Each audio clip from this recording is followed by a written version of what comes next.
Hey everyone, Della here. Just wanted to give you a quick update on what I'm working on here in the Perandus League. Still sticking to the Obliterate build, but this time giving the Ranger a go.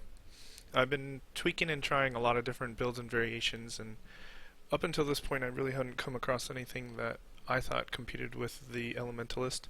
Just because the Elementalist provides so much damage. The shock and the burn and the proliferation that it provides really helped boost the damage and made the chain reactions feel really fluid and really strong. Up until this point, I hadn't really felt the need to switch classes, but now that I'm trying out a Pathfinder as a Ranger, I actually really like it. So this is level 85, my life's at 4600. I want to get this up into the 5000, 5500 range. I have a few more life points to get, and I have acrobatics to finish off. But my offense feels strong, and my defense feels much, much better. The offensive side, compared to the Witch, isn't quite as good, because you don't have the AoE nodes the Witch provides, and we don't venture over to the Templar side to get those. But our accuracy is better, and we have more frenzy charges. So in some ways that evens out, but the AoE is sort of unreplaceable. So the question becomes, why go Ranger? Well, the main reason is this right here.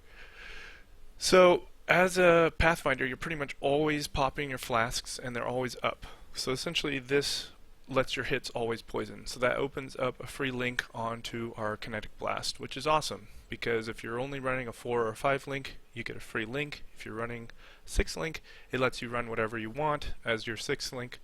For me right now, I'm running faster projectiles just because I feel that that one's actually improving my clear speed. Faster attacks would probably do more damage, and certainly slower projectiles does more damage, but I just didn't like the way it felt. There's certainly more room for experimentation there, I just haven't done it. But the reason that this is so strong is not that we get a free link, which obviously is great. It's that while using a flask, this lets our Obliterate explosions poison. So that sort of makes up for not being able to burn and ignite and shock from the Elementalist. While it's not quite as much damage, this poison, benefits from all of our our chaos nodes in the tree and our chaos jewels and such. And the poison dot that comes along with it is strong, and it does AoE the packs down similar to how the Elementalist version does. One nice thing about the Ranger version is you have more frenzy charges, which scale all the damage, including the Kinetic Blast hit.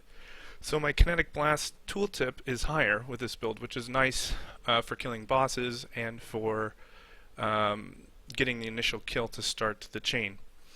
But really the other big benefit is right down here is this cluster here.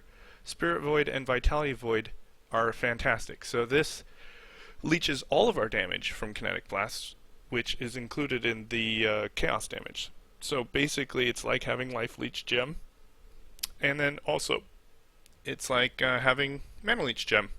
And this lets us not run Clarity, which is huge. So in its place, I am running Arctic Armor and Grace.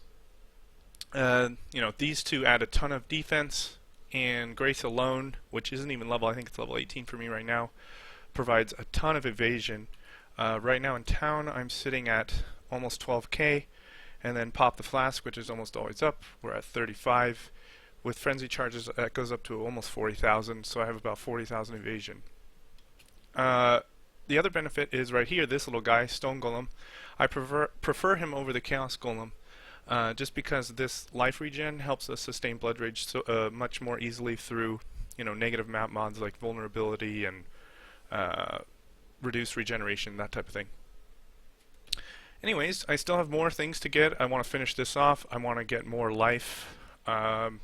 Probably going to get this, which isn't that great, but I'm going to get it. Get this life point here, and maybe another jewel or two. I'm going to probably try this out too to see if having 100% Pierce is great or not. Still working on the pathing, figuring out exactly what I like, but overall this build feels pretty great. These points over here don't matter as much. This one's nice because it has reduced elemental damage taken. This is nice just because of the move speed. To me, this build is all about move speed. You're already killing fast enough, so moving faster from pack to pack is really the key. Yeah, And then really the only other change is right here. I'm running Darkwave Vectors because I have so many Frenzy Charges. It basically just gives me free dodge and an insane amount of move speed. They don't have life, which is a negative, and I don't know if I'm totally sold on them, but so far they're working out great, and I actually like them quite a bit.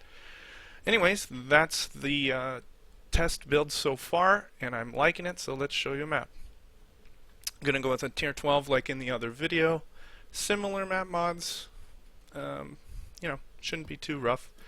Give it a run. Let's see how it goes. So while this is loading, one thing people should know about is the Frostwall and Wither combo. So Frostwall, you want it linked up with Echo, so that when you cast you get 2 walls, so that it bypasses the cooldown here. See how it only has 3 charges? Well, if you use Echo, you get 2. So that lets you get out a bunch of walls really quickly. And when you fire through it, the explosions will happen right on the ends of the wall, which will shotgun down your single target and makes for big damage. The other thing is Wither Totem. This will cast Wither for you at an extremely fast rate for 9 mana. And it is a stacking debuff, so 7% increased damage taken, and that'll stack up to 20 times. So that basically just keeps going on the boss or whatever. You block them with walls, and it makes your poison dot do a ton of damage. So this combination has really helped me, and it's pretty much essential for the build now, I think. So anyways, I'll probably showcase some of it in this map.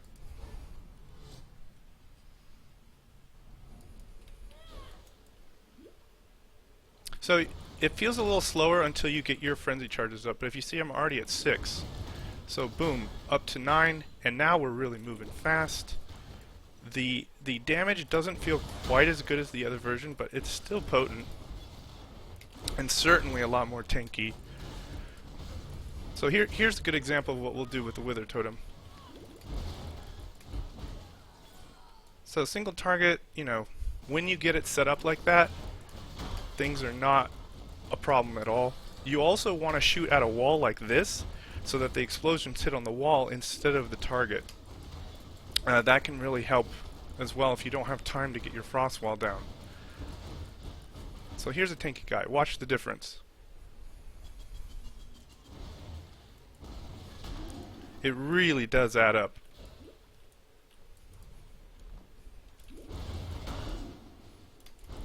Anyways, you can see that this isn't quite as strong as the other version. Here's an Exile. But it does just fine, and I'm feeling a lot more tanky. I've done up to, well, Twin Tier 15, so can't get much more scary than that. And pretty much every single map mod is not a problem. I really love the leech that comes with it. It lets us run even more map mods, including some of the ones that were annoying before, which were the no regen or low regen, because those you might have to bring a mana pot along. Well, not, you know, impossible. This is annoying.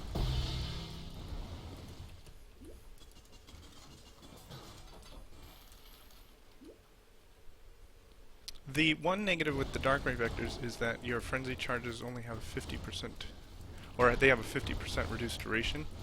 So for me, they're only lasting about 9 seconds. So I really have to sort of be quick in between packs to keep them up. And they do fall down, like here you see that I didn't keep them up in between. But they get right back, whoa. They get right back up real quick. You want to still watch out for things like that. That's going to be dangerous for any build, the certain bloodline mobs. So here's the boss. This is a perfect example of what Wither's going to do. So Frostwall, Wither.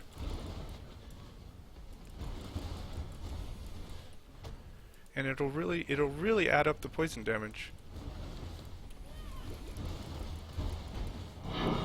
Anyways, I don't find that too scary or too tough at all. You know, this boss isn't too hard, but for other bosses you can keep kiting them, have your pet tank, you can put the wall to block them. You know, things like the village ruin boss, you can use the walls to your advantage in the pet and have the dot do its work and go in and out.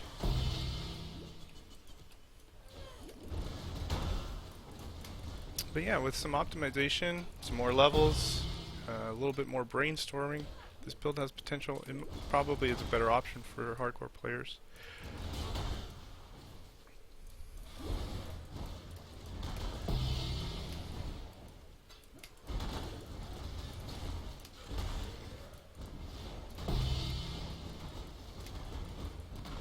the tooltip is quite good with everything up.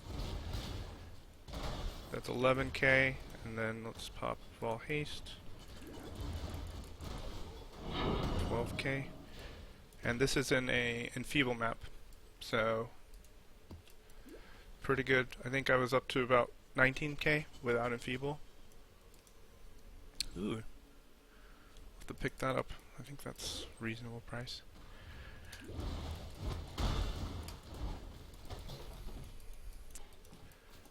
But yeah, considering this is an enfeeble map, you know, damage still feels pretty strong for enfeeble.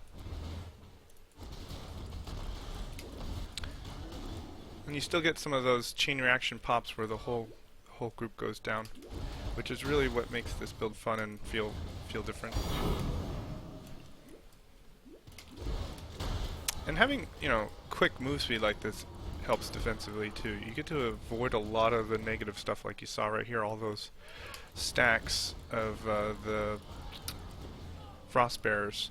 Like, that'll kill a lot of players, especially when you're pushing into the higher levels, 95 plus. That's what a lot of people die of, is things like that. And having the move speed, especially on like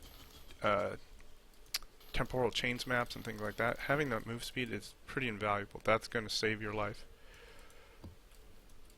Because for the most part, the other stuff's not so dangerous if you can see it and avoid it and move away.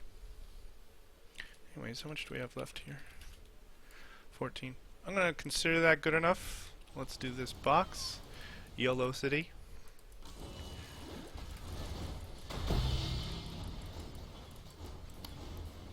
And that's about it. Gonna keep working on it and I'll keep reporting back. But so far the Ranger is viable and great.